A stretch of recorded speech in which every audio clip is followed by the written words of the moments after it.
जय हिंद साथियों, स्वागत है आपका self study classes with Sumit Jain YouTube channel में। सो साथियों, स्टार्ट हो चुका है आज का इस सेशन। सभी साथी आ जाएं और एक बार वीडियो को लाइक कर दें। और आज हम फिर कुछ महत्वपूर्ण प्रश्नों पर चर्चा करेंगे। ठीक है, स्टार्ट करते हैं आज का ये सेशन। पद्मावत की रचना किसने की, इसके बारे में जानने वाले हैं।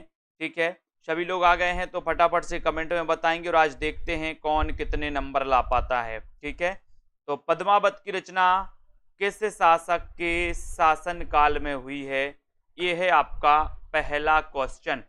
तो सभी को बताना है फटाफट से और अपने नंबर देखते जाना है कौन कितने नंबर को कवर कर पाता है, किसके आते हैं कितने नंबर।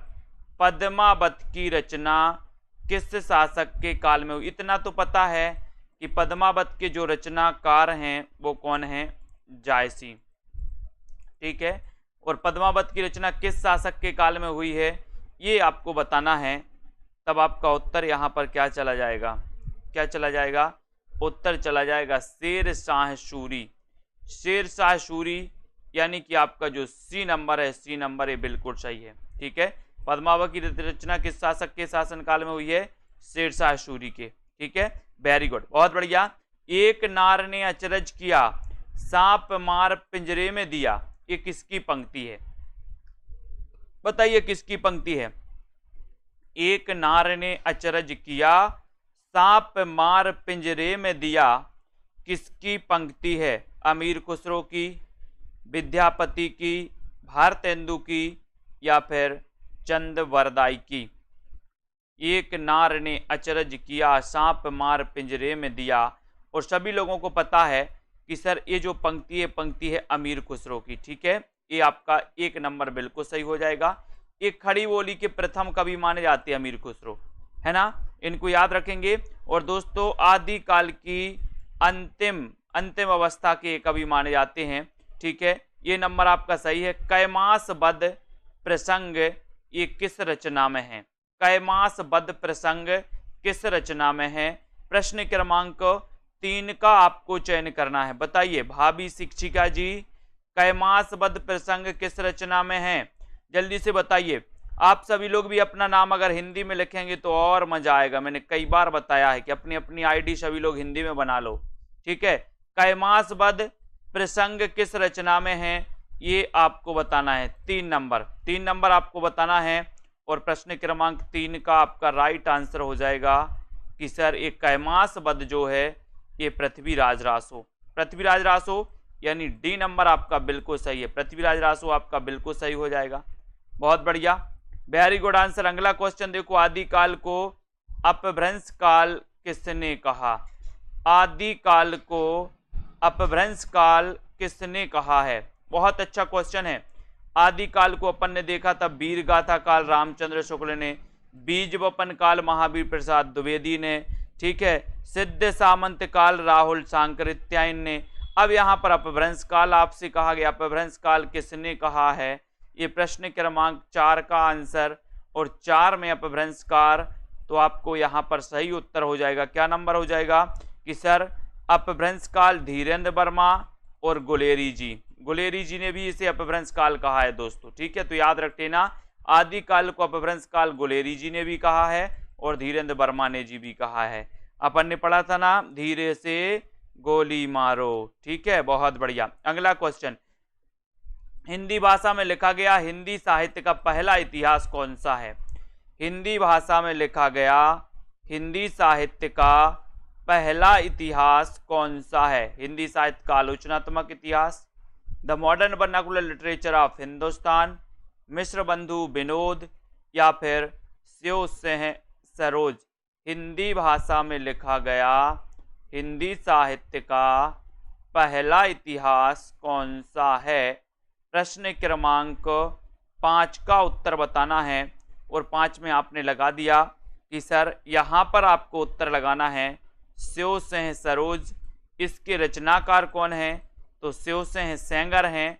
ठीक है, आपको याद रख लेना।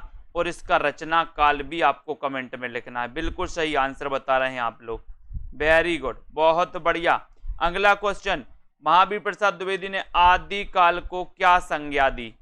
आदिकाल को क्या संज्ञा दी? प्रश्न क्रमांक 6 का आंसर आपको महावीर प्रसाद द्विवेदी ने। बहुत अच्छा क्वेश्चन है, पूछा ही जाता है, लगभग सभी से बनेगा, है ना। महावीर का पूछा है तो महावीर का अपन को पता है कि सर महावीर ने तो अहिंसा के बीज बोए। अहिंसा के क्या बोए? बीज बोए। बीज से क्या बनेगा? बीज से बीज वपन काल, बीज वपन काल, महावीर प्रसाद द्विवेदी। ठीक है, तो यहां पर 6 नंबर का ए कौन बता रहा है? ये कल्पना वर्मा जी 6 का ए बता रहे हैं, आदिकाल। और कौन बता रहा है? ये नहीं, बीज वपन काल कहा है, बीज वपन काल। वेरी गुड, बहुत बढ़िया। आलोचक की आस्था के रचनाकार कौन है? आलोचक की आस्था, आलोचक की आस्था ये किसकी रचना है? डॉक्टर नगेंद्र की, नामवर सिंह की, हजारी प्रसाद द्विवेदी या फिर रामविलास शर्मा?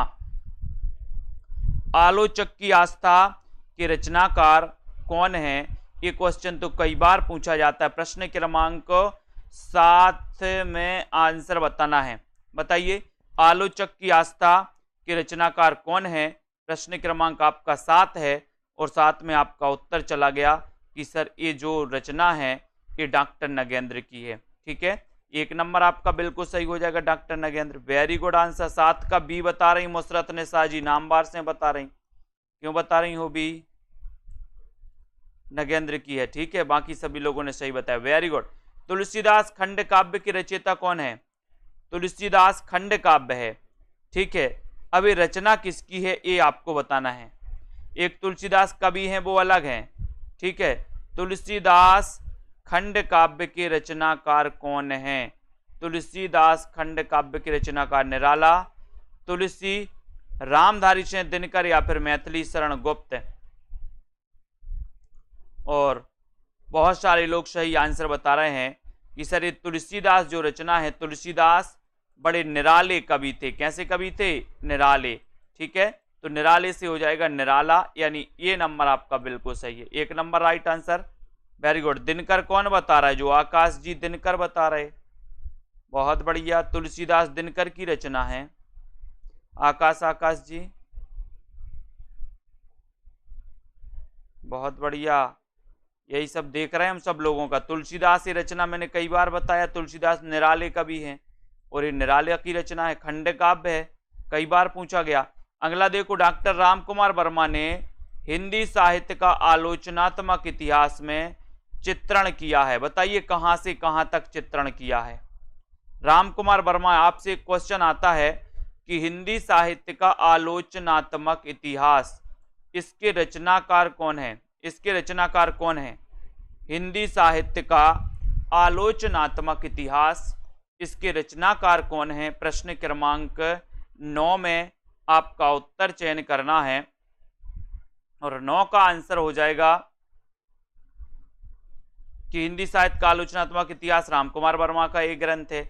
लेकिन आपसे बताना है कि ये 693 ईस्वी से 1693 ईस्वी तक, यानी आपका उत्तर सी नंबर। ठीक है, सी नंबर आपका बिल्कुल सही है। बहुत बढ़िया आंसर, सी नंबर, है ना। Very good. 693 से 1693 तक के काल को इसमें दोस्तों इतिहास में चित्रण किया गया। और ये हिंदी साहित्य का आलोचनात्मक इतिहास का रचना काल क्या है? तो रचना काल है 1938। ठीक है, इसमें भक्ति काल तक ही वर्णन मिलता है, भक्ति काल तक, यानी कि ये ग्रंथ जो है अधूरा ग्रंथ है। ठीक है, कवियों के परिचयात्मक विवरण मैंने प्राय मिश्र बंधु विनोद से ही लिए हैं। ये कथन किसका है? ये कथन किसका है बताइए? कवियों के परिचयात्मक विवरण मैंने प्राय मिश्र बंधु विनोद से लिए हैं, ये कथन किसका है? प्रश्न क्रमांक 10 में आपसे पूछा गया है और 10 का राइट आंसर क्या हो जाएगा? एक क्वेश्चन पूछा गया था दोस्तों कि हिंदी साहित्य का एक ऐसा ग्रंथ जिसे आधार स्तंभ, आज भी वो आधार स्तंभ की तरह है ना, तो वो ग्रंथ कौन सा है? वो ग्रंथ है मिश्र बंधु विनोद। इसमें कितने कवियों का उल्लेख है? लगभग 5000 कवियों की। और यहाँ पर रामचंद्र शुक्ल भी आकर के कह रहे हैं कि जो कवियों के परिचयात्मक विवरण हैं वो मैंने मिश्र बंधु विनोद से ही लिए हैं। ठीक है, तो यहाँ पर रामचंद्र शुक्ल का अपन को याद कर लेना, इन्होंने ये कथन कहा है किसके बारे में? मिश्र बंधु विनोद के बारे में। तो डी नंबर आपका बिल्कुल सही। पहाड़ी हिंदी उपभाषा का विकास हुआ है? प्रश्न क्रमांक 11 में ये क्वेश्चन भी आपका आया था दोस्तों। पहाड़ी हिंदी उपभाषा का विकास हुआ है खस से, मागधी से, सौरसैनी से या फिर ब्राचड़ से? किससे हुआ है पहाड़ी हिंदी उपभाषा का विकास? 11 नंबर में आपको चयन करना है। 11 नंबर का आपका जो सही आंसर हो जाएगा कि सर पहाड़ी हिंदी एक खास है। पहाड़ी हिंदी कैसी है? खास है, खास। पहाड़ी हिंदी तो खास है, खास है तो खस से इसका विकास होता है, खस से। ठीक है, ये नंबर आपका बिल्कुल सही है। मोहित जी सी क्यों बता रहे भैया? पहाड़ी हिंदी का एक खस माना जाता है, खस से हुआ है, खस लगाना है अपन को। ढूंढाड़ी किसे कहते हैं? ढूंढाड़ी जयपुरी को, जयपुरी बोली को, मालवी, मेवाती या फिर बघेली को किससे कहते? ढूंढाड़ी। बहुत अच्छा क्वेश्चन है।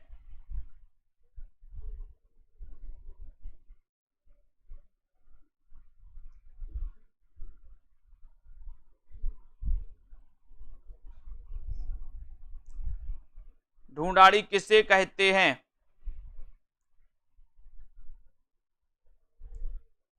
और आपका उत्तर हो जाएगा जयपुरी। ढूंढाड़ी किसे कहते हैं? जयपुरी को। यानी ये नंबर आपका जयपुरी बिल्कुल सही हो जाएगा। ठीक है, वेरी गुड। खड़ी बोली को मर्दानी भाषा किसने कहा? अच्छा क्वेश्चन है। खड़ी बोली को मर्दानी भाषा किसने कहा है? भारतेंदु जी ने, ग्रियर्सन ने, हॉर्नले या फिर सुनीति कुमार चटर्जी ने? खड़ी बोली को मर्दानी भाषा किसने कहा है? ये क्वेश्चन प्रश्न क्रमांक 13 में पूछा गया और 13 में तो आपका सही आंसर हो जाएगा कि सर खड़ी बोली की बात करते हो तो सुनीति कुमार चटर्जी। सुनीति कुमार चटर्जी, यानी आपका उत्तर डी नंबर जो है बिल्कुल सही है। D number, very good answer, बहुत बढ़िया। देवनागरी का मानकीकरण कब और किसने किया? देवनागरी का मानकीकरण, देवनागरी हिंदी की लिपि क्या है? देवनागरी लिपि है। अब देवनागरी का मानकीकरण कब और किसने किया? ये क्वेश्चन आपको बताना है। लाइक कर देना है एक बार वीडियो को अपने मित्रों तक, और दोस्तों सभी लोग बताएंगे प्रश्न क्रमांक 14 का आंसर, और 14 में आपका उत्तर हो जाएगा कि सर देवनागरी लिपि का जो मानकीकरण हुआ है वो 1966 ईस्वी में केंद्रीय हिंदी निदेशालय, यानी आपका उत्तर बी नंबर बिल्कुल सही है। बी नंबर, ठीक है, बहुत बढ़िया।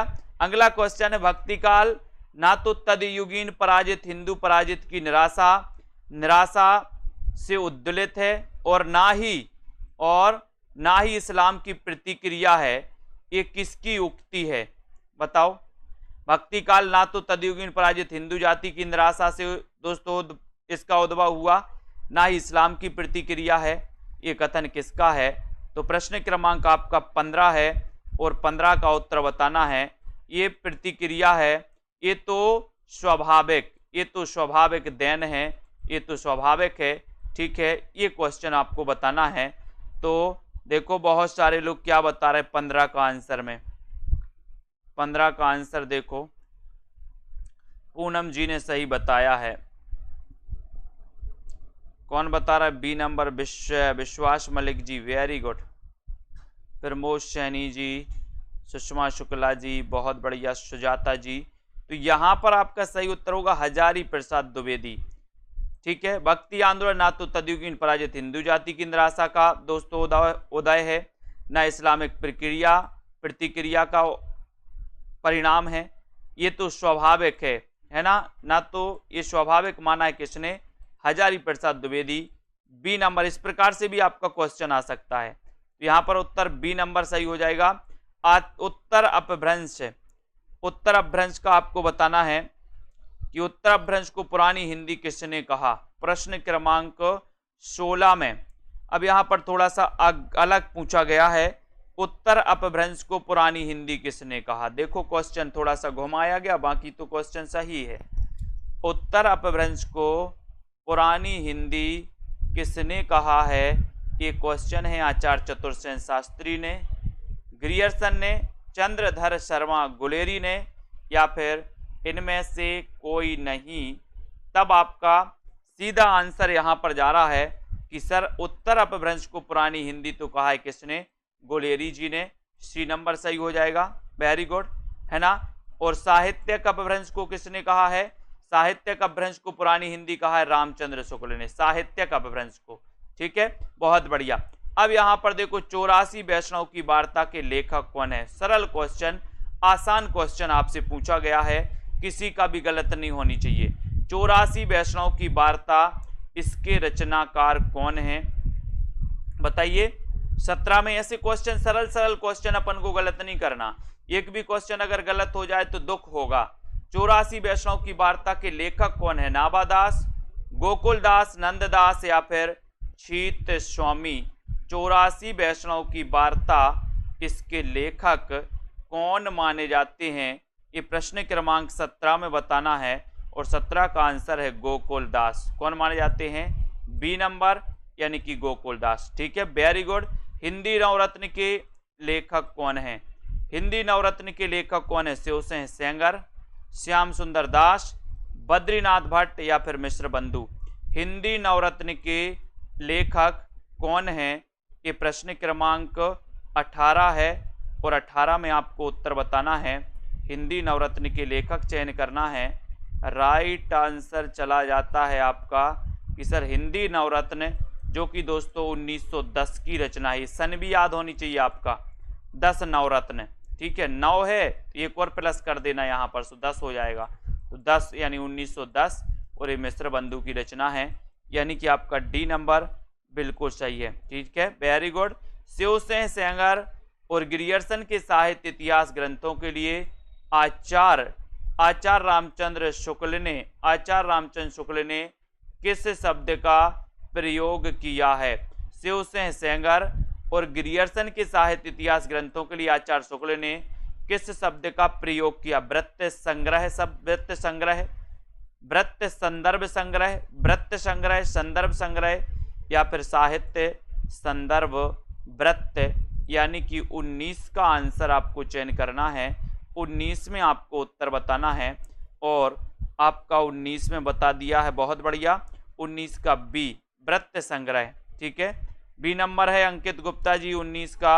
ये वृत्त संदर्भ संग्रह नहीं, ये वृत्त संग्रह है। विकल्प पढ़ो, बाकी के विकल्प भी अपन को पढ़ना है, ठीक है, बी नंबर आपका सही है। पृथ्वीराज रासो को किसने सर्वप्रथम विवादास्पद घोषित किया। बहुत बढ़िया क्वेश्चन है।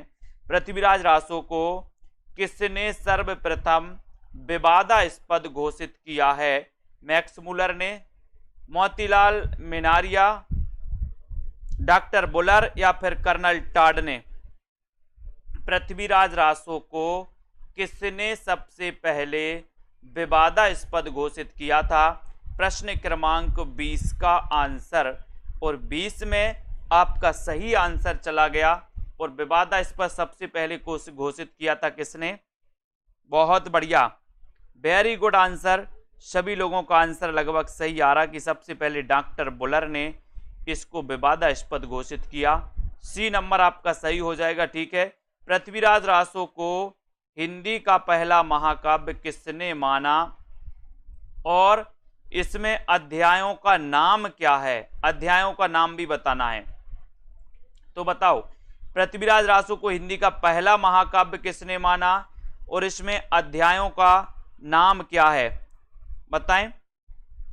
प्रश्न क्रमांक 21 का आंसर आचार्य शुक्ल ने, समय, आचार्य द्विवेदी संकल्प, गौरीचंद हीराचंद ओझा सर्ग, इनमें से कोई नहीं। देखते हैं कौन कौन यहाँ अटकता है। देखो कमला ठाकुर जी सी बता रही हैं, बहुत बढ़िया। और बताओ, सत्येंद्र जी भी सी बता दिए इनने भी। और बताओ कौन बता रहा है, सी बता दिए कौन, आरती वर्मा जी बता दी सी, ठीक है, बहुत बढ़िया, सी बता दिए सौरभ वर्मा जी। ऐसा नहीं करना है। पृथ्वीराज रासो जो कि हिंदी का पहला महाकाव्य है, इसको दोस्तों प्रथम महाकाव्य आचार्य शुक्ल ने माना। और इसमें जो सर्ग हैं या जो अध्याय हैं उन्हें समय कहा जाता है। तो आपका उत्तर ए नंबर बिल्कुल सही हो जाएगा। यहाँ पर ए नंबर सही हो जाएगा। चरम व्यक्तिवाद ही प्रयोगवाद का केंद्र बिंदु है। ये कथन किसका है? मैं यही चाहता हूं दोस्तों कि जितने भी क्वेश्चन आए, जितने भी अपन क्वेश्चन पढ़ रहे हैं, उनमें से एक दो क्वेश्चन आपके मुश्किल से अगर गलत हो जाएं तब आपकी तैयारी सही है। और अगर आप बहुत सारे क्वेश्चन गलत कर रहे हैं, 8-10 क्वेश्चन गलत कर रहे हैं, तो आपकी तैयारी में कमी है। ठीक है, चरम व्यक्तिवाद ही प्रयोगवाद का केंद्र बिंदु है। ये कथन किसका है? प्रश्न क्रमांक 22 का आंसर अपन को चयन करना है। 22 में सभी लोग बताएंगे राइट आंसर क्या हो जाएगा। 22 में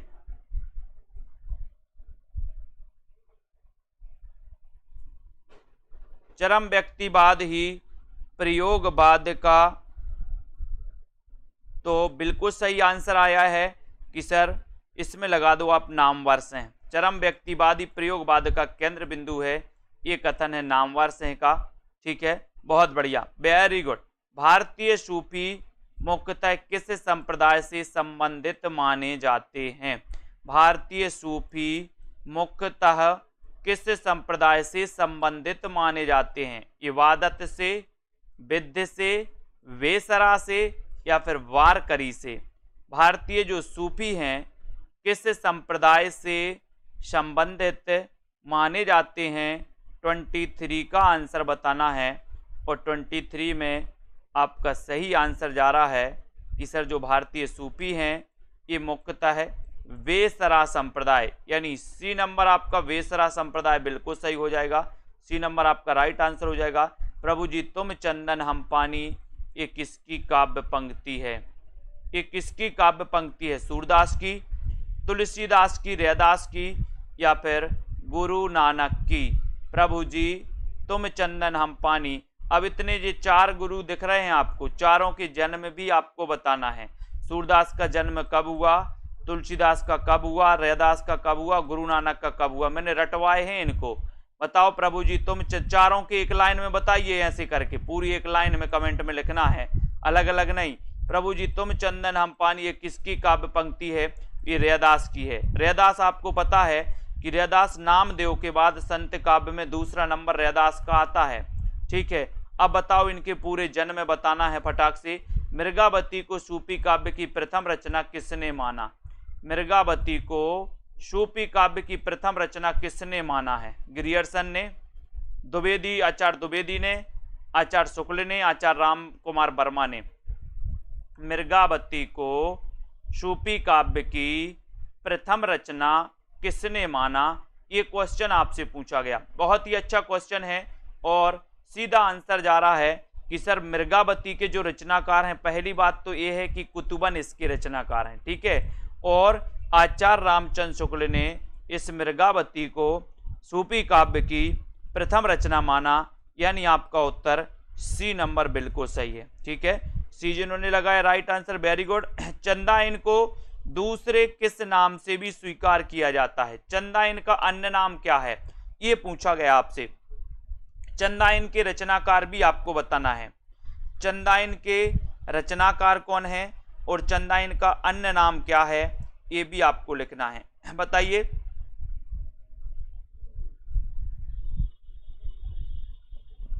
चंदाइन का नाम क्या है? और आपका सीधा आंसर जा रहा है कि सर इसका जो अन्य नाम है वो अन्य नाम है लोर कथा या लोर कहा। डी नंबर सही है। चंदाइन के रचनाकार कौन है बताइए? चंदाइन के रचनाकार चंद हसीनों के खतूत, ये किसकी रचना है? चंद हसीनों के खतूत, बहुत बढ़िया, मुल्ला दाऊद की, वेरी गुड। चंद हसीनों के खतूत ये किसकी रचना है? 4 विकल्प हैं। चंद हसीनों के खतूत बताना है, कुरैशी जी बताइए। चंद हसीनों के खतूत ये रचना किसकी है? प्रश्न क्रमांक 27 की। और 27 में चंद हसीनों के खतूत ये जो रचना है, ये रचना है ये नंबर यानी कि पांडे बेचन शर्मा उग्र की। किसकी है? पांडे बेचन शर्मा उग्र की रचना है। 1 नंबर आपका बिल्कुल सही हो जाएगा। ठीक है, वेरी गुड। कौन सा उपन्यास ऐतिहासिक नहीं है? कौन सा उपन्यास ऐतिहासिक नहीं है? पुनर्नवा, मृगनयनी, सन्यासी या फिर सिंह सेनापति। कौन सा उपन्यास ऐतिहासिक नहीं है? 28 का आंसर। और बहुत ही बढ़िया प्रश्न आपसे पूछा गया है और आपका उत्तर है कि वो उपन्यास है सन्यासी। सन्यासी उपन्यास ऐतिहासिक नहीं है, ठीक है। पुनर्नवा है, मृगनयनी है, सिंह सेनापति भी है, ठीक है। अब इनके पूरे रचनाकार भी आपको बताना है। पुनर्नवा हजारी प्रसाद का है, मृगनयनी वृंदावन लाल वर्मा का है, सन्यासी का रचनाकार आपको बताना है शिव सेनापति राहुल सांकृत्यायन, ठीक है। अब सन्यासी ये किसका दोस्तों उपन्यास है, जल्दी से बताओ सन्यासी उपन्यास किसका है। उसके बाद खंजन नयन किस प्रकार का उपन्यास है? खंजन नयन ये किस प्रकार का उपन्यास है? पत्रात्मक, जीवनी परक, आत्मकथात्मक या फिर इनमें से कोई नहीं? बहुत अच्छा क्वेश्चन है और खंजन नयन आपसे पूछा गया प्रश्न क्रमांक 29 में, और 29 का सीधा आंसर जा रहा है कि सर ये जो खंजन नयन है ये जीवनी परक है, बी नंबर। बहुत बढ़िया। सन्यासी ईला चंद्र जोशी जी का उपन्यास पूछा है तो ये जीवनी परक आपका बी नंबर सही है। अंधा युग के रचनाकार कौन है? अंधा युग के रचनाकार कौन है? अंधा युग के रचनाकार कौन है? बहुत ही बढ़िया है। अपन ने कई बार पढ़ा है कि सर अंधा है युग काय के बिना? काय के बिना? धर्म के बिना। तो धर्मवीर भारती जी का ये रचना है दोस्तों अंधा युग। वेरी गुड, ये बिल्कुल सही है। ये दोस्तों आपका ये खंजन नयन सूरदास के जीवन पर आधारित है, ठीक है। आचार्य रामचंद्र शुक्ल का सैद्धांतिक आलोचना संबंधी ग्रंथ कौन सा है? सैद्धांतिक आलोचना संबंधी ग्रंथ कौन सा है? चिंतामणि, रश्मि मानसा, त्रिवेणी या फिर जायसी ग्रंथावली? आचार्य रामचंद्र शुक्ल का सैद्धांतिक आलोचना संबंधी ग्रंथ कौन सा है? प्रश्न क्रमांक 31 में, और 31 में आपका आंसर जा रहा है, क्या जा रहा है? रश्मि मानसा। ये सैद्धांतिक आलोचना संबंधी ग्रंथ है दोस्तों, बी नंबर बिल्कुल सही है। हिंदी रेखा चित्र का जनक किससे माना जाता है? यहां पर क्वेश्चन आपसे पूछा गया 32 का आंसर बताएं। हिंदी रेखा चित्र का जनक किसे माना जाता है? ये आपका प्रश्न है और आपका सीधा आंसर जा रहा है हिंदी रेखा चित्र का जनक किसे माना जाता है? तो आपको पता है दोस्तों ये पद्म सिंह शर्मा को, ठीक है। इन्होंने एक पद्म पराग लिखा था, पद्म पराग। ये रेखा चित्र संग्रह है दोस्तों, लेकिन याद रख लेना रेखा चित्र संग्रह है। कभी आपसे पूछा जाए कि हिंदी का प्रथम रेखा चित्र संग्रह कौन सा है तो आपको पद्म पराग बताना है, पद्म पराग, ठीक है। ये याद रख लेना। और पद्म पराग पद्म सिंह शर्मा का है, ठीक है। Very good. हिंदी में रिपोर्ताज के प्रथम हस्ताक्षर कौन है? हिंदी में रिपोर्ताज के प्रथम हस्ताक्षर कौन है? ये आपको चयन करना है। 33 का आंसर अमृतलाल नागर, विष्णु प्रभाकर, शिवदान सिंह चौहान, कन्हैया लाल मिश्र, प्रभाकर। तो बताओ हिंदी में रिपोर्ताज के प्रथम हस्ताक्षर कौन है? प्रश्न क्रमांक 33 में। और सभी लोगों को पता है कि सर हिंदी का प्रथम जो रिपोर्ताज है वो लक्ष्मीपुरा है, लक्ष्मीपुरा, ठीक है। और लक्ष्मीपुरा शिवदान सिंह चौहान, यानी सी नंबर आपका बिल्कुल सही। Very good.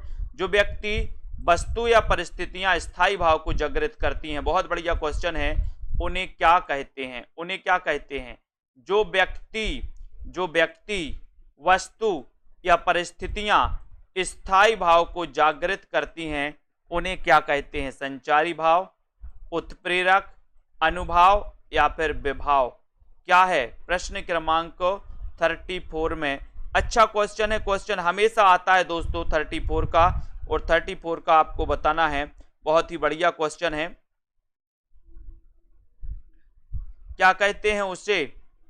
34 में देखो बहुत सारे लोग गलत करेंगे इस क्वेश्चन को, देखते हैं कौन कौन गलत कर रहा। रेखा त्रिपाठी जी ने पहले ही गलत कर दिया, भाभी शिक्षिका जी भी गलत कर रहे हैं, सरोज जी ने भी गलत कर दिया, और किसने बताया है? मुकनद जी ने सही बताया, वेरी गुड। मोहित जी ने भी सही बताया, अंकित गुप्ता जी वेरी गुड, बहुत बढ़िया।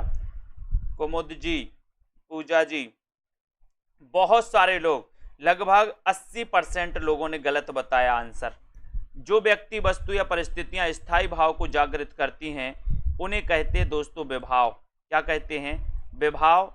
यानी आपका उत्तर डी नंबर सही है। क्या है? D number. ठीक है, डी नंबर आपका सही है। जो व्यक्ति, वस्तु या परिस्थितियां उनके बारे में पूछा गया कि उन्हें क्या कहा जाता है, तो वो विभाव कहलाते हैं। संचारी भावों की संख्या कितनी है? संचारी भावों की संख्या कितनी है? 8, 33, 35 या फिर 9? संचारी भावों की संख्या कितनी है? संचारी भाव याद हो गए? किस किस को याद हो गए पूरे संचारी भाव? संचारी भाव किस किस को याद हैं?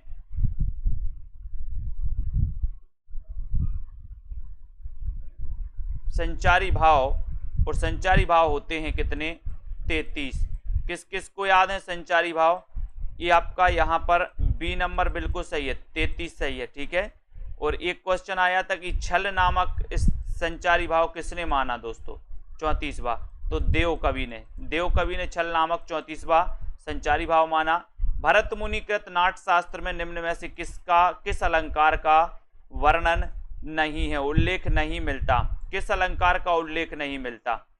आपको पता है दोस्तों कि भरत मुनि ने कितने अलंकार माने हैं? 4 अलंकार माने हैं।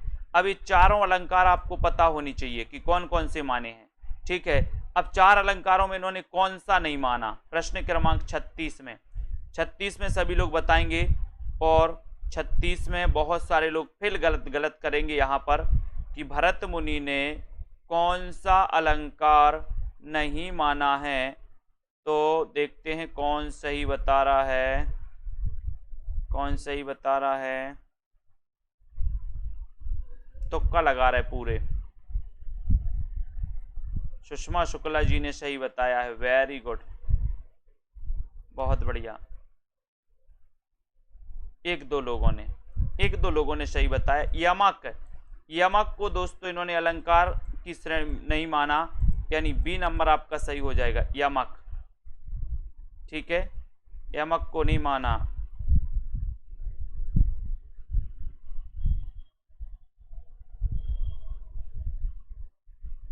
ठीक है, अगला क्वेश्चन देख लो।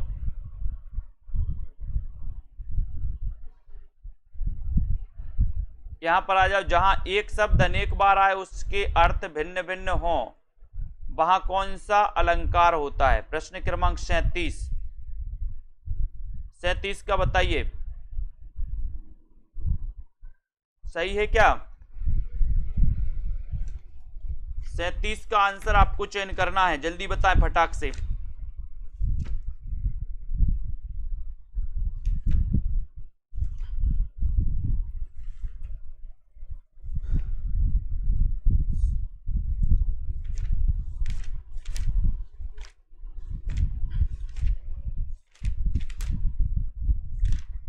सैंतीस का आंसर आपको बताना है, फिर इसके बारे में अपन चर्चा कर रहे हैं। ठीक है,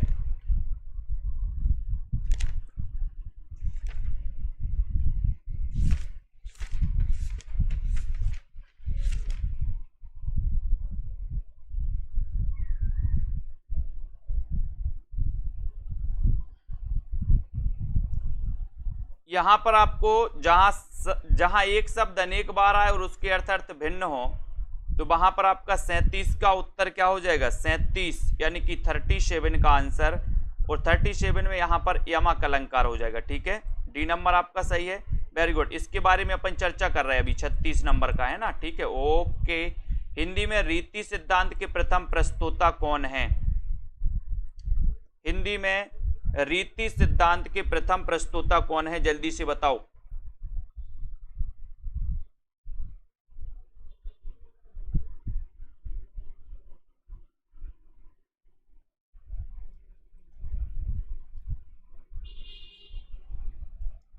जल्दी से आपको बताना, हिंदी में रीति सिद्धांत के प्रथम प्रस्तोता कौन है? तो आपको याद रख लेना है। ठीक है, इसको दोस्तों यहां पर सही कर लो, यहां पर आपका श्लेष अलंकार सही होगा। ठीक है, भरत मुनि कृत नाट्यशास्त्र में निम्न में से किस अलंकार का उल्लेख नहीं किया? इसमें यमक है, उपमा है, दीपक भी है और रूपक भी है। ठीक है, ये 4 हैं, श्लेष आपका यहाँ पर सही हो जाएगा। ए नंबर आपका यहाँ पर सही, इसको सही कर लो, ठीक है। उसके बाद अपन ने यमक पढ़ लिया। हिंदी में रीति सिद्धांत के प्रथम प्रस्तोता आचार्य कौन है? 30 हिंदी का पूछा गया तो हिंदी में रीति सिद्धांत के प्रथम प्रस्तोता आचार्य कौन है? तो उत्तर है केशवदास। कौन है? केशवदास। तो आपका ए नंबर बिल्कुल सही है। साधारणीकरण का सिद्धांत किसकी देन है? साधारणीकरण का सिद्धांत ये किसकी देन है आपको बताना है। भट्टनायक की या फिर भट्टलोलट या फिर शंकोक की? बताएं जल्दी से, फटाफट से चयन करना है आपको। साधारणीकरण का जो सिद्धांत है ये किसकी देन है? साधारणीकरण यानी कि 39 का उत्तर आपको चयन करना है। बताइए।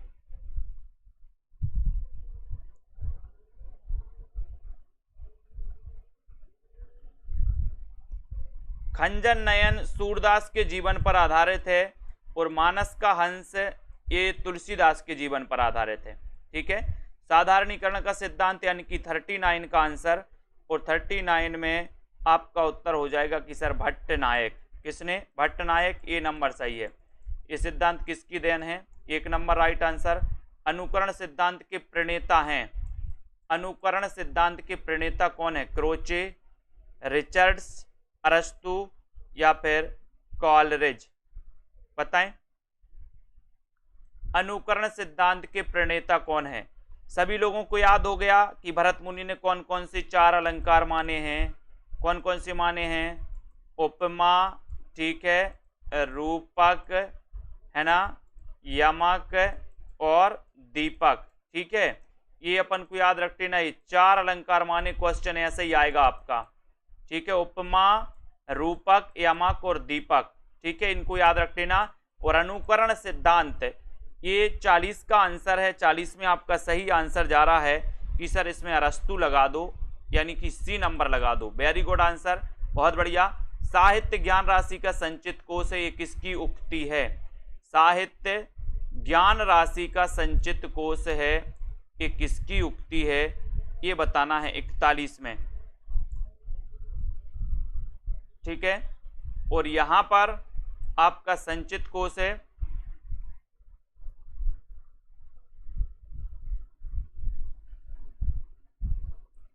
और यहां पर आपका 41 में आंसर हो जाएगा दोस्तों, ये महावीर प्रसाद द्विवेदी का कथन है। बी नंबर आपका बिल्कुल सही है। B number, very good. रस सूत्र के व्याख्याकारों का सही अनुक्रम क्या है? 42 में बताइए। 42 में आपको चयन करना है। और रस सूत्र के जो दोस्तों रस सूत्र जो दिया है वो किसने दिया? भरत मुनि ने। और इनके व्याख्याकारों का क्रम बताना है। तो क्रम में आपका सबसे पहले कौन हो जाएंगे दोस्तों? बताइए। अब ये तो कट गए, ये तो आपने काट दिया, बच्चे 2। अब बच्चे 2 में कौन आएंगे सबसे पहले? बताओ क्या हो जाएगा सही आंसर रस सूत्र के व्याख्याकारों में?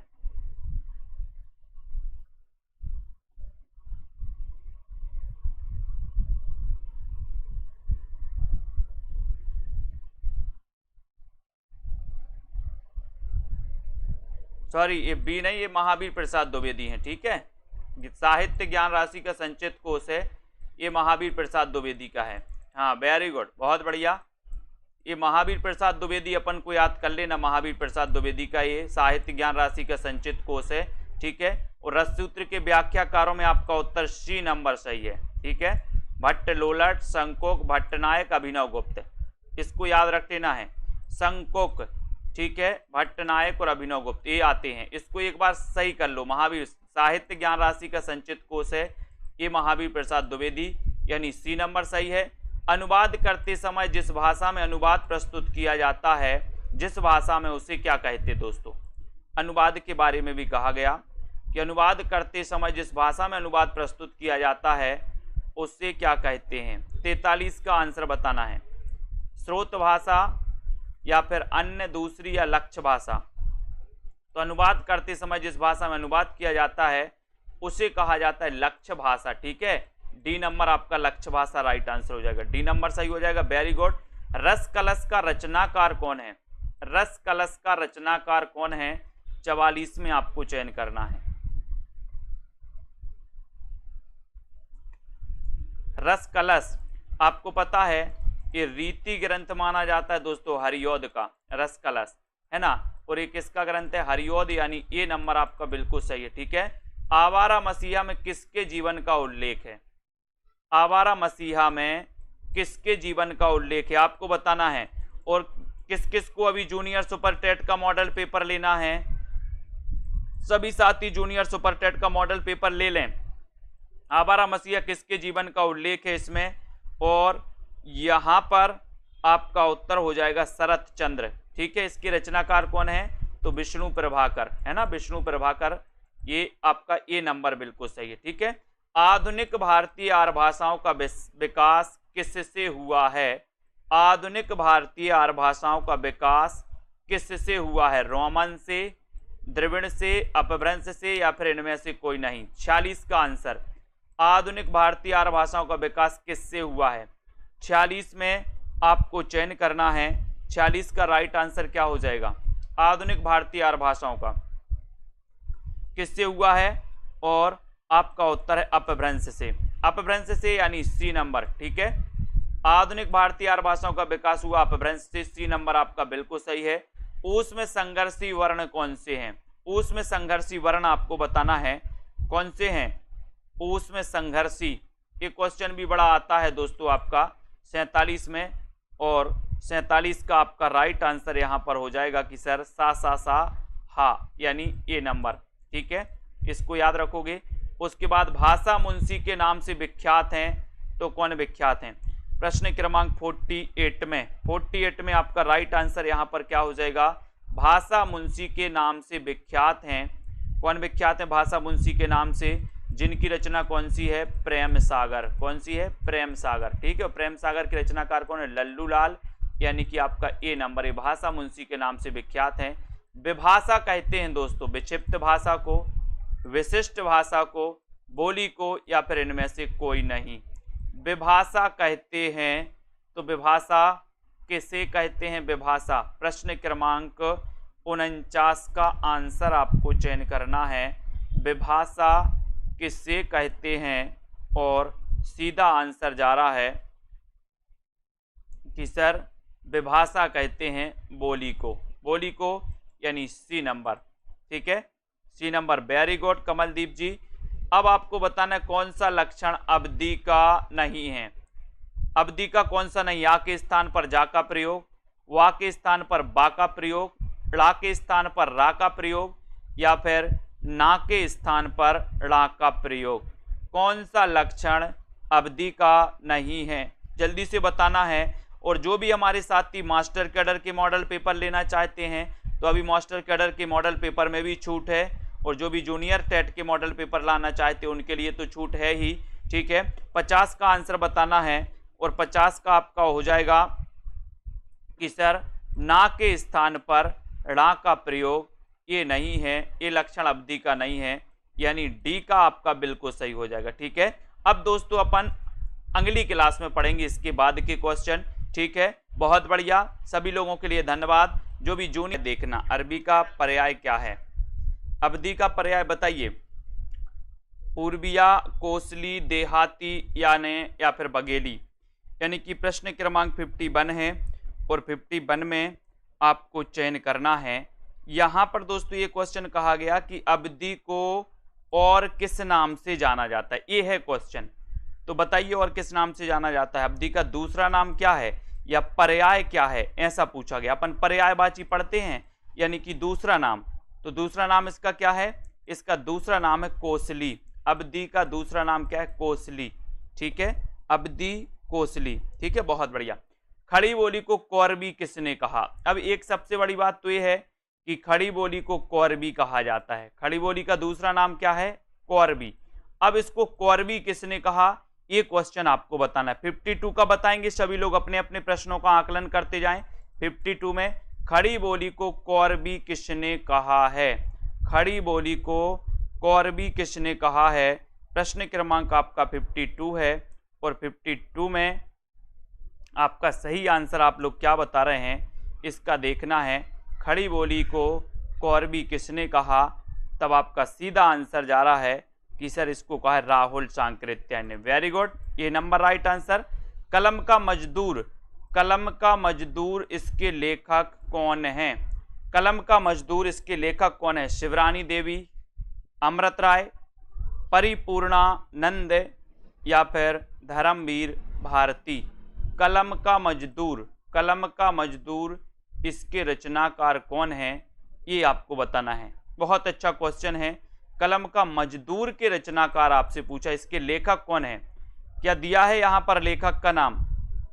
प्रश्न क्रमांक 53 में कलम का मजदूर आपसे पूछा गया, तो बताइए कौन कौन सही बता रहा है, बताइए।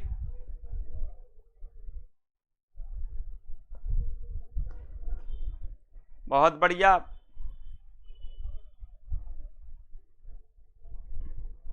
यही देख रहे हैं हम कौन कौन सही उत्तर बता रहा है। भावी शिक्षिका धर्मवीर भारती बता रही हैं।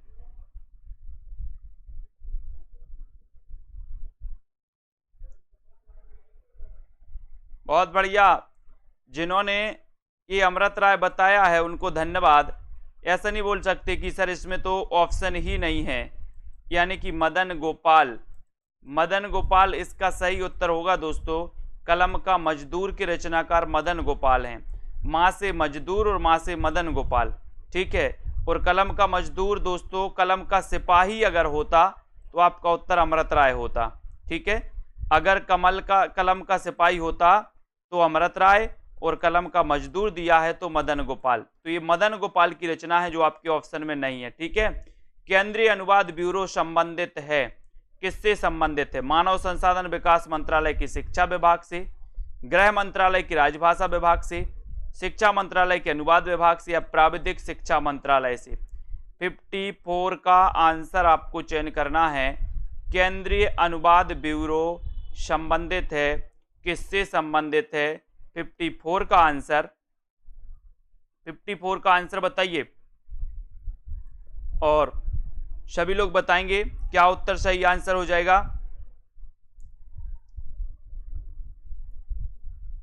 और सही उत्तर है कि सर गृह मंत्रालय की राजभाषा विभाग से संबंधित है, यानी बी नंबर आपका यहां पर सही हो जाएगा। बी नंबर सही यहां पर, गृह मंत्रालय की राजभाषा विभाग, बी ये अनुवाद ब्यूरो, केंद्रीय अनुवाद ब्यूरो, ठीक है।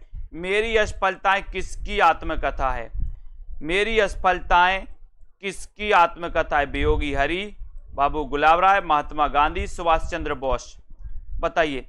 इतना पढ़ना है आपको, इतना पढ़ना है दोस्तों कि जब आपके अंदर एक कॉन्फिडेंस आ जाए, जैसे अभी लोग बहुत सारे लोग इसको अमृत राय ही लगा दिए, जब आपको एक कॉन्फिडेंस आ जाए कि आप कलम के मजदूर को मदन गोपाल बता सको, ये कॉन्फिडेंस आ जाए बिना ऑप्शन में होते हुए, तब समझ लेना कि सिलेक्शन हमारा हो जाएगा।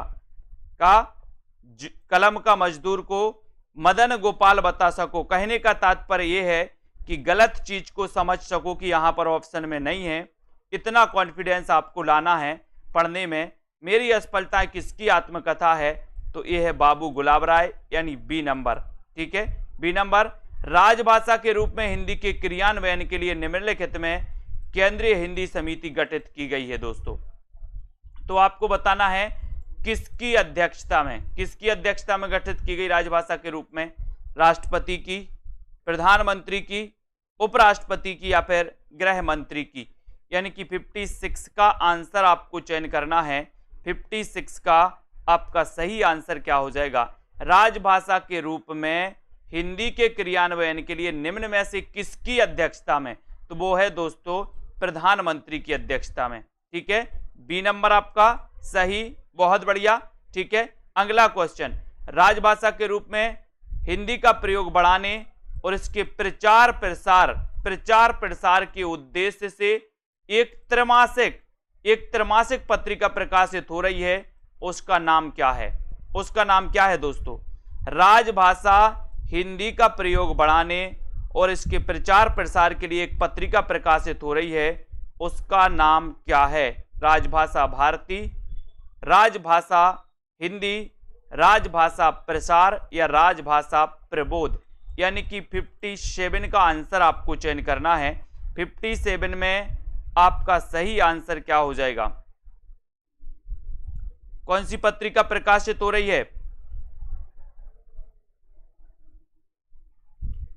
प्रश्न क्रमांक 57।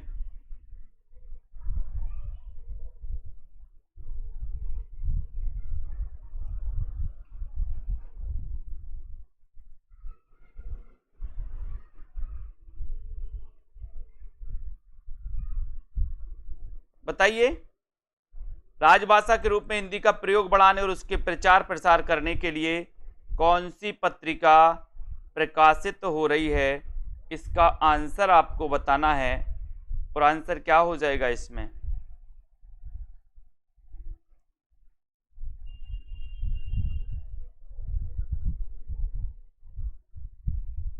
ठीक है, तो इसका आंसर अभी सी नंबर लगा लो दोस्तों आपका, राजभाषा प्रसार। इसके बारे में हम आपको बताएंगे। ठीक है, इसका थोड़ा सा डाउट लग रहा है, अभी मैं आपको बता रहा हूं। एक बूंद सहसा उछली यात्रा वृत्त के लेखक कौन है? एक बूंद सहसा उछली यात्रा वृत्त के लेखक कौन है? एक बूंद सहसा उछली यात्रा वृत्त के जो लेखक हैं वो लेखक कौन है, वो आपको बताना है। बहुत अच्छा क्वेश्चन है और आपका सीधा आंसर जा रहा है कि सर एक बूंद सहसा उछली जो यात्रा वृत्त है ये अज्ञेय जी का है। बी नंबर आपका बिल्कुल सही हो जाएगा, बी नंबर आपका सही है। बहुत बढ़िया आंसर। अगले क्वेश्चन की ओर जाते हैं अपन। मिश्र बंधु विनोद में सम्मिलित कवियों की संख्या कितनी है? मिश्र बंधु विनोद में सम्मिलित कवियों की संख्या कितनी है? जल्दी बताओ। लगभग 1000, लगभग 3000, लगभग 4000 या फिर लगभग 5000? बिल्कुल सरल क्वेश्चन है, बहुत बढ़िया क्वेश्चन है।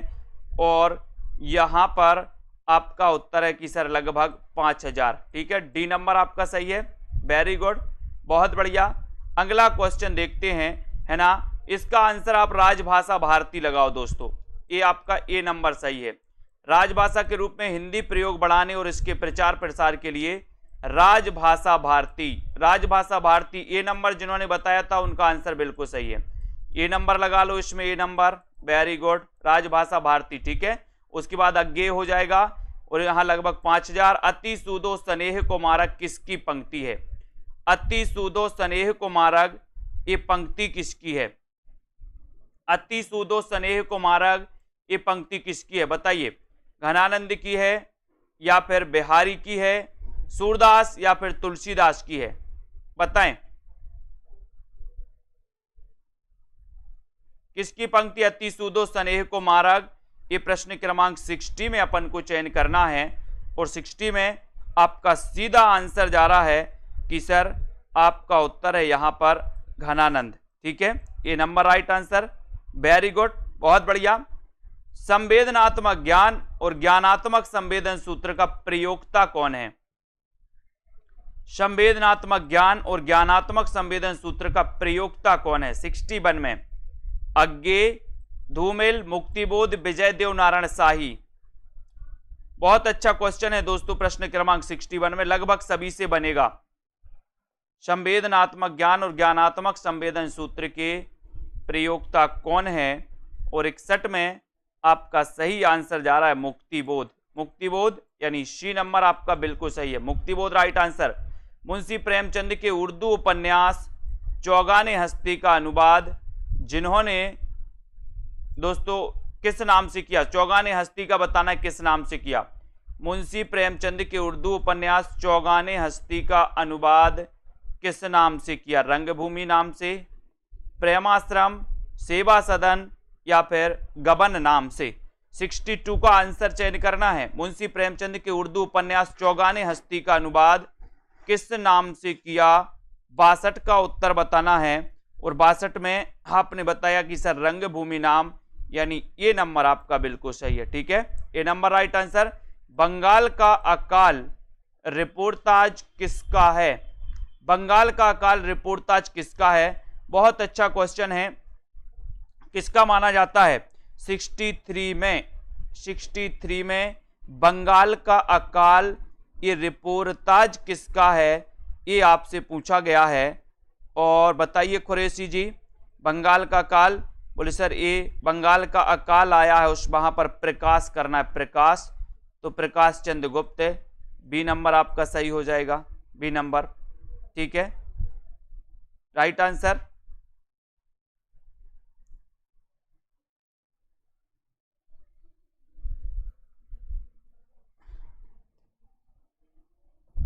यहां पर आपको 63 का बताना है। 63 का हो जाएगा, साहित्य देवता के रचनाकार कौन है? साहित्य देवता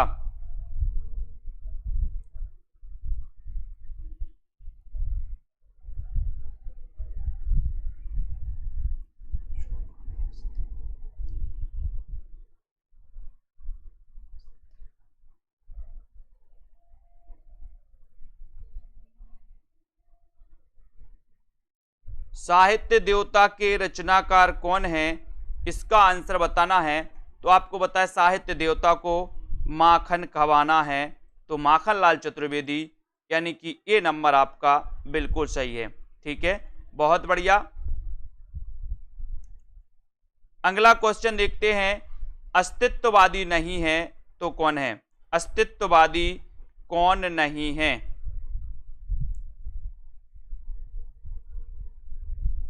अस्तित्ववादी कौन नहीं है, ये आपको बताना है।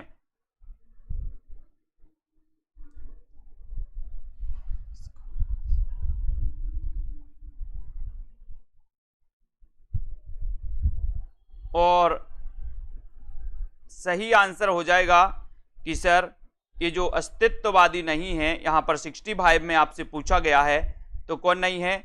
यहां पर अलग क्वेश्चन दिया गया दोस्तों मलार में, यानी सी नंबर सही हो जाएगा यहां पर। ठीक है, ये अस्तित्ववादी नहीं है, सी नंबर है ना। अगला क्वेश्चन देखो, खैर किस आचार का सिद्धांत चित्र तुरंग न्याय पर आधारित है? 66 का आंसर, 66 चित्र तुरंग न्याय पर आधारित है। तो प्रश्न क्रमांक 66 में आपको चयन करना है किस आचार का सिद्धांत, किस आचार का सिद्धांत, किस आचार्य का सिद्धांत चित्र तुरंग न्याय पर आधारित है, ये बताना है। और प्रश्न क्रमांक 66 में आपका उत्तर हो जाएगा शंकोक, है ना। इनका चित्र तुरंग न्याय पर आधारित है, ये नंबर आपका बिल्कुल सही है, ये नंबर। वेरी गुड आंसर, बहुत बढ़िया। अगले क्वेश्चन की ओर बढ़ेंगे, विशिष्टा पद रचना रीति है, ये कथन किसका है? विशिष्ट पद रचना रीति है, ये पद किसका है? ये पद आपको बताना है, ये कथन किसका है? विशिष्ट पद, है ना, विशिष्ट पद रचना रीति है, ये कथन किसका है? और आपका उत्तर 67 में, और 67 में आपका सही उत्तर हो जाएगा कि सर रीति की बात करेंगे बामन, बामन यानी डी नंबर, डी नंबर आपका सही है। ठीक है, बहुत बढ़िया। सूरसागर की रचना श्रीमद् भागवत की पद्धति पर कितने स्कंदों में की गई दोस्तों? यानी कि सूरसागर में कितने स्कंद हैं, ऐसा आपको बताना है। 68 का आंसर, श्रीमद् भागवत की पद्धति पर कितने स्कंदों में हुई है, बताइए कितने स्कंदों में हुई है? 8, 12, 18 या फिर 14? आपको एक होमवर्क है कि प्रेमचंद जी के जितने भी नाटक हैं, ये सॉरी जितने भी दोस्तों इनके उपन्यास हैं, उनका अनुवाद, हिंदी अनुवाद किस नाम से किसका किया है? यानी कि आपको पता नहीं होनी चाहिए कि चौगाने हस्ती का अनुवाद किस नाम से हुआ, बाजारे हुस्न का अनुवाद किस नाम से हुआ, ये आपको याद रखना। ये क्वेश्चन यहां से आपका आएगा, ये आपको याद होना चाहिए। सूरसागर की रचना कितने स्कंदों में? 12 स्कंदों में। ठीक है, बी नंबर बिल्कुल सही है। हिंदी का प्रथम कवि बताइए, बहुत अच्छा क्वेश्चन है। आपके लिए एक होमवर्क और दिया है मैंने कि प्रेमचंद के जितने भी उपन्यास हैं, है ना, वो आपको याद रख लेना किसका अनुवाद क्या है। जैसे बाजारे हुस्न का सेवा सदन, चौगाने हस्ती का रंगभूमि, ऐसे ही आपको पूरे होनी चाहिए। हिंदी का प्रथम कवि कौन है? 69 का आंसर, 69 में। और 69 में आपका उत्तर सभी को पता है, सरायपा किसने माना? राहुल सांकृत्यायन ने। ठीक है, हिंदी का प्रथम मौलिक उपन्यास कौन सा है? हिंदी का प्रथम मौलिक उपन्यास कौन सा है? प्रश्न क्रमांक 70, 70 का आंसर। तो लगभग सभी को पता है कि सर हिंदी का प्रथम मौलिक उपन्यास की बात आप कर रहे हो, तो परीक्षा गुरु, इसका रचना काल क्या है? 1882। रचनाकार कौन है? श्रीनिवास दास। ठीक है, तो आपका बी नंबर परीक्षा गुरु सही है। है ना, इसको याद रख लेना। उसके बाद आगे आती विज्ञान गीता, ये किसकी रचना है? 71 में विज्ञान गीता ये किसकी रचना है? चिंतामणि, भूषण, केशव या फिर मतीराम? 71 का आंसर विज्ञान गीता के रचनाकार कौन है? और 71 में आपका उत्तर चला गया केशवदास। ठीक है, केशवदास जो कि रीति काल के प्रवर्तक माने जाते हैं।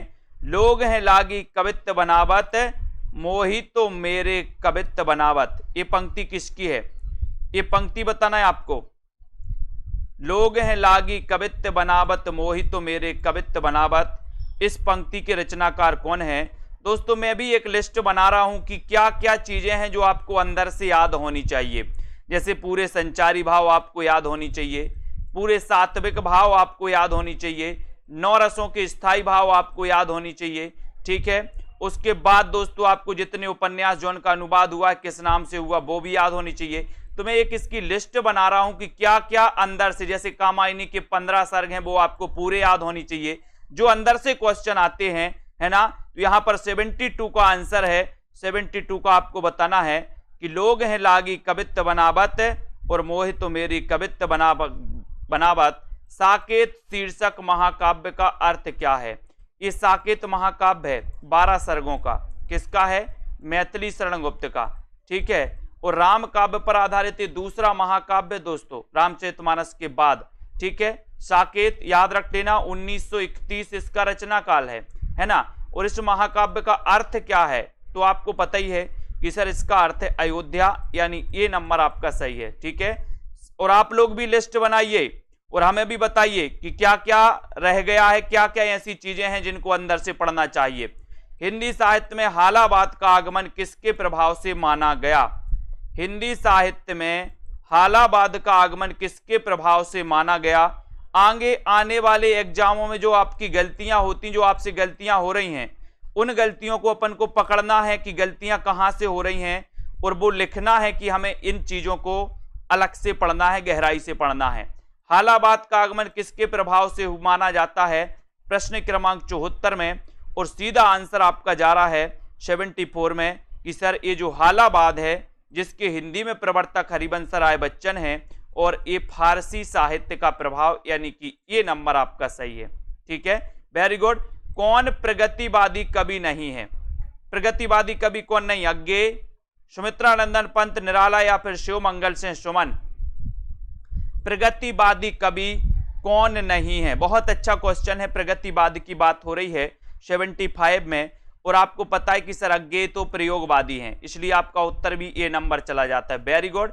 वह साहित्यकार जिसने नई कविता के रूप में नए नए नामों को सूचीबद्ध करते हुए 45 नामों का उल्लेख किया है, बताइए वह साहित्यकार कौन सा है जिसने नई कविता के लिए 45 नामों का उल्लेख किया? दोस्तों बताएं वो साहित्यकार कौन है? प्रश्न क्रमांक 76 में, और 76 में आपका उत्तर हो जाएगा जगदीश गुप्त। कौन है वो साहित्यकार? जगदीश गुप्त। सी नंबर आपका सही उत्तर हो जाएगा, सी नंबर राइट आंसर हो जाएगा। विद्यापति ने अपनी किस कृति को कहानी कहा है? विद्यापति ने अपनी किस कृति को कहानी कहा है? ये क्वेश्चन आपसे पूछा गया है। विद्यापति की दोस्तों आपको पता है पदावली मैथिली में, कीर्ति लता, कीर्ति पताका, अबहट्ट में रचित रचनाएं हैं। ठीक है, तो इन्होंने अपनी किस कृति को कहानी कहा, ये क्वेश्चन आपसे पूछा गया 77 में, और आपका उत्तर हो जाएगा कीर्ति लता, यानी डी नंबर आपका सही है। ठीक है, D number, very good. Prithviraj Raso को सुख सुखी संवाद के रूप में रचित मानने वाले जो हैं वो कौन है? अच्छा क्वेश्चन है। पृथ्वीराज रासो जो कि रामचंद्र शुक्ल ने इसे हिंदी का प्रथम महाकाव्य माना है, ठीक है, और इसको सुख सुखी संवाद के रूप में रचित मानने वाले जो विद्वान हैं 78 में, वो विद्वान कौन है? उन विद्वान का नाम आपको बताना है।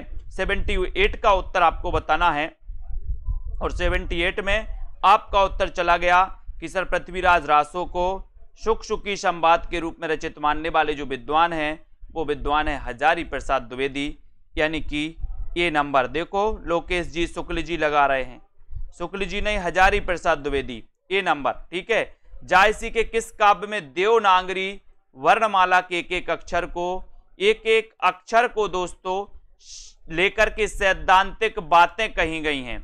बताइए, जायसी के किस काव्य में देवनागरी वर्णमाला के एक एक अक्षर को सैद्धांतिक बातें कही गई? आखिरी कलाम, अखरावट, मधुमालती या फिर इनमें से कोई नहीं, यानी कि 79 में। और आपको पता है वर्णमाला के एक एक अक्षर से संबंधित पूछा गया तो आपका उत्तर है अखरावट। अखरावट यानी बी नंबर आपका सही है। ठीक है, बी नंबर, वेरी गुड। आचार्य शुक्ल ने किस सूफी कवि को सूफी काव्य परंपरा का पहला कवि माना है? किस सूफी कवि को माना? 80 में। अच्छा क्वेश्चन है। और अपन ने पढ़ा था कि आचार्य शुक्ल ने सूफी काव्य धारा की प्रथम रचना मृगावती को माना। ठीक है, अब मृगावती को माना तो मृगावती के रचनाकार कौन है? कुतुबन। कुतुबन है तो कुतुबन को ही ये दोस्तों सूफी काव्य धारा की परंपरा का प्रथम कवि मानेंगे। डी नंबर सही है। डॉक्टर रामकुमार वर्मा ने किसे सूफी काव्य परंपरा का प्रथम कवि माना है? रामकुमार वर्मा ने किसको सूफी काव्य परंपरा का प्रथम कवि माना है? जायसी को, नूर मोहम्मद को, मुल्ला दाऊद को या फिर कुतुबन को? यानी कि 81 का उत्तर आपको चयन करना है और आपका उत्तर हो जाएगा कि सर रामकुमार वर्मा ने माना है मुल्ला दाऊद। इनकी रचना है चंदायन और चंदायन का अन्य नाम क्या है वो आपको बताना है। ठीक है, तो ये चंदायन हो गया, यानी कि आपका सी नंबर सही है। यदि प्रबंध काव्य एक विस्तृत वन स्थली है तो मुक्तक काव्य चुना हुआ गुलदस्ता, ये कथन किसका है?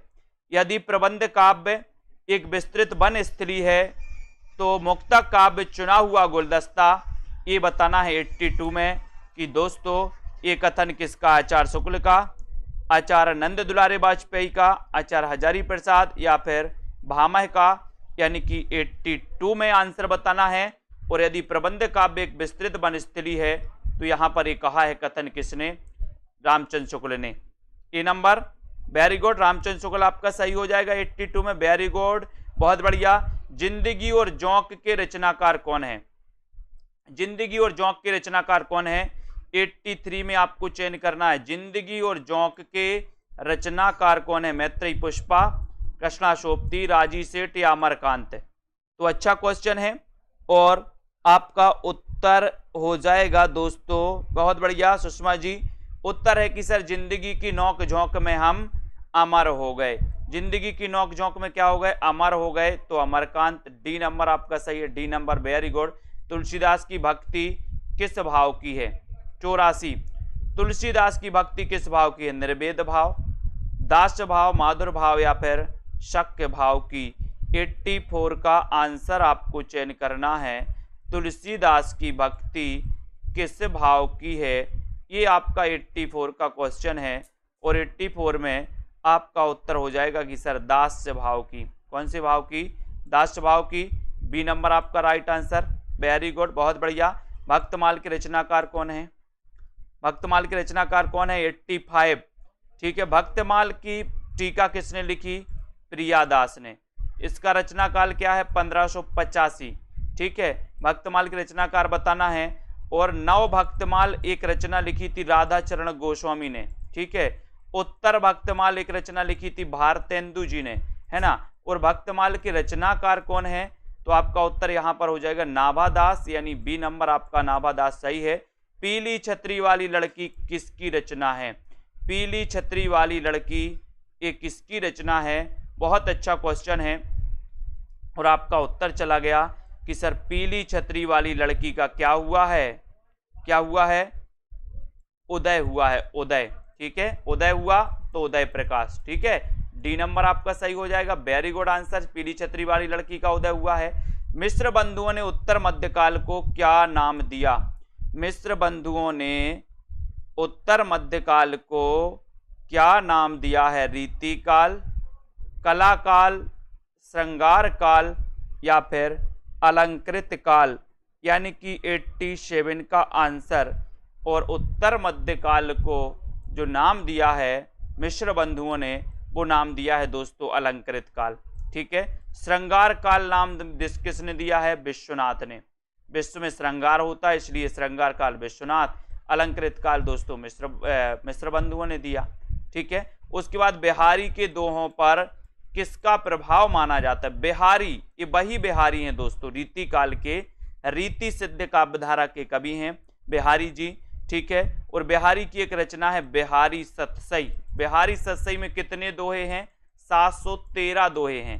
कहीं कहीं इसमें 719 दोहे भी मिलते हैं, लेकिन बिहारी के दोहे पर किसका प्रभाव है, ये आपसे क्वेश्चन पूछा गया और 88 का उत्तर हो जाएगा गाथा सप्तशती।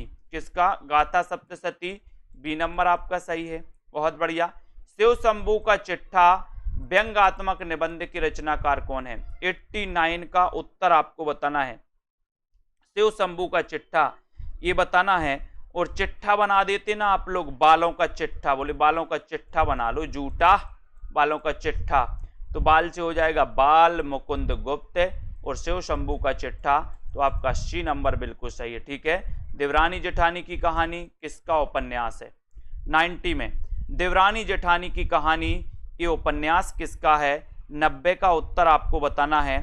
बहुत ही अच्छा क्वेश्चन है दोस्तों 90 में, और 90 में सीधा आंसर जा रहा है। अपन ने पढ़ा था कि देवरानी जेठानी से गोरी है। क्या है? गोरी।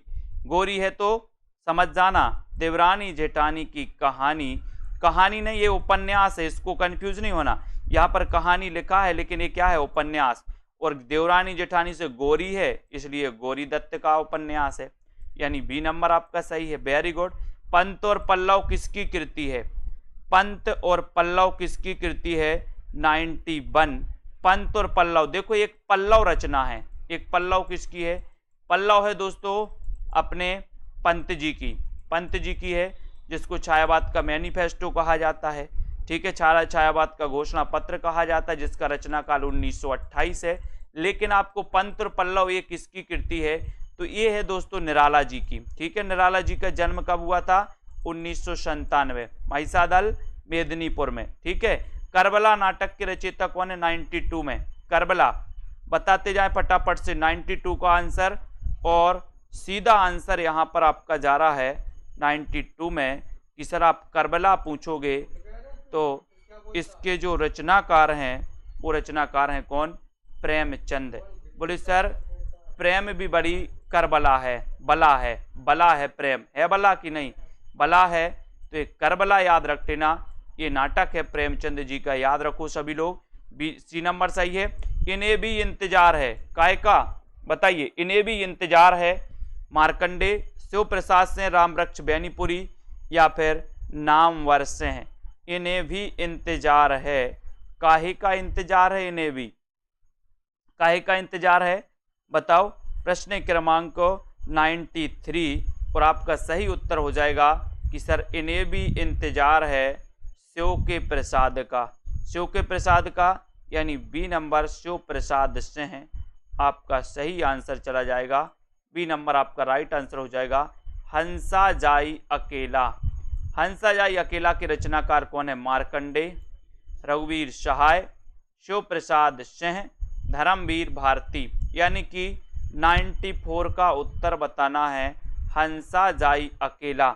अगर हंसा अकेला जा रहा तो मारकंडे, कंडे हैं आप लोगों के घर की? नहीं है, नहीं तो पत्थर मारने लगो। बोले सर हंसा अकेला जाई तो मारकंडे, हंसा अकेला जाई तो मारकंडे, ये नंबर आपका सही हो जाएगा, ठीक है। ये नंबर आपका बिल्कुल सही हो जाएगा, बहुत बढ़िया आंसर। फिर अगला क्वेश्चन, 1 इंच मुस्कान उपन्यास है, किसका उपन्यास है? 95, 1 इंच मुस्कान ये किसका उपन्यास है? ये 95 में आपको बताना है। और बहुत ही बढ़िया क्वेश्चन जाएगा कि सर 1 इंच मुस्कान, 1 इंच मुस्कान, इसके जो रचनाकार हैं वो कौन है?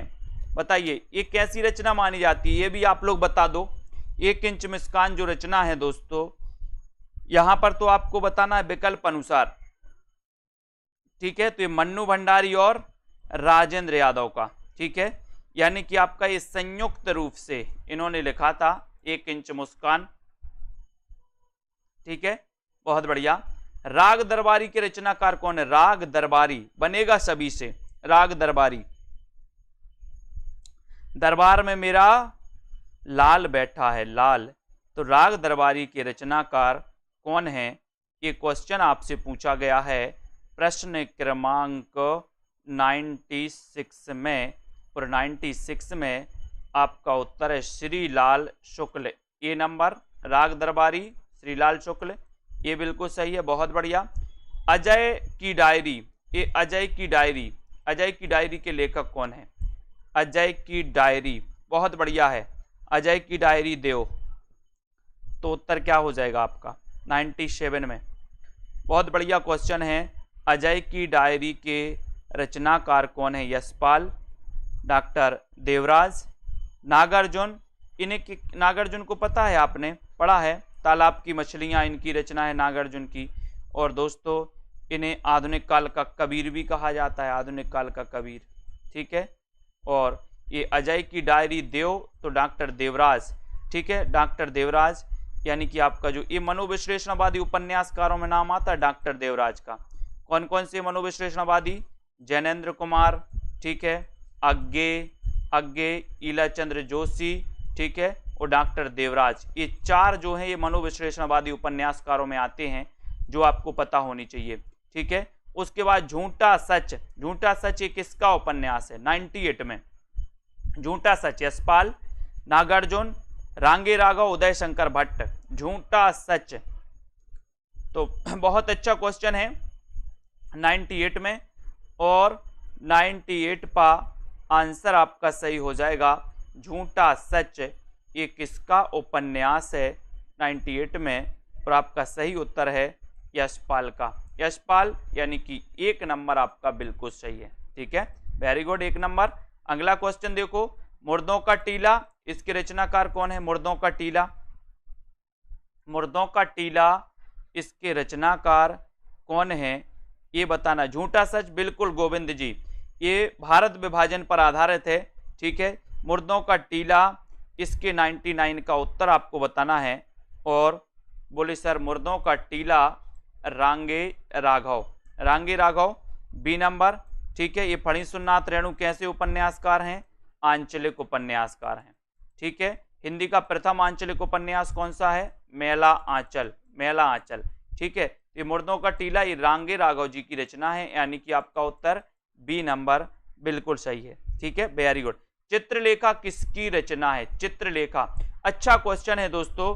भगवती चरण वर्मा, राम वृक्ष बैनीपुरी। 2 क्वेश्चन यहां से आपसे पूछे जाएंगे, एक तो आपको बताना है चित्ररेखा और एक बताना है चित्रलेखा, ये दोनों ही बताइए। चित्ररेखा के रचनाकार कौन है और चित्रलेखा के रचनाकार कौन है? प्रश्न क्रमांक आपका 100 है। 100 नंबर में आपको यहां पर तो आप बिल्कुल सही बता दोगे कि सर चित्रलेखा की बात कर रहे हो, तो उत्तर हो जाएगा भगवती चरण वर्मा, चित्रलेखा यानी कि भगवती चरण वर्मा।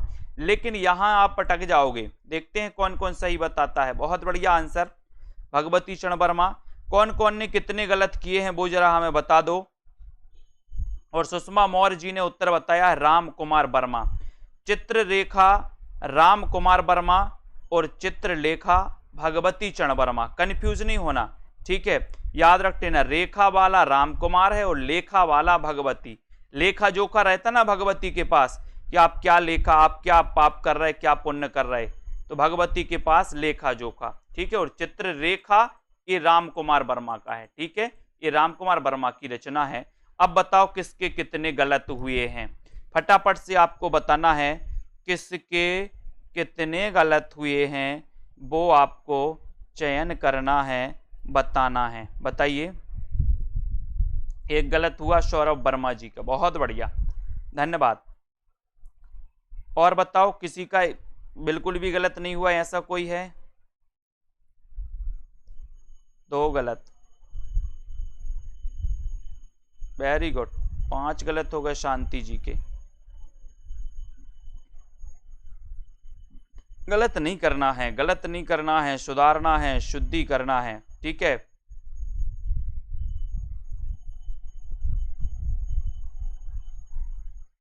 ये छोटी छोटी जो गलतियां हो रही हैं 3 4 5 की, 2 3 4 की, इनको सुधारना है, इनको सुधारो, ठीक है, बहुत बढ़िया।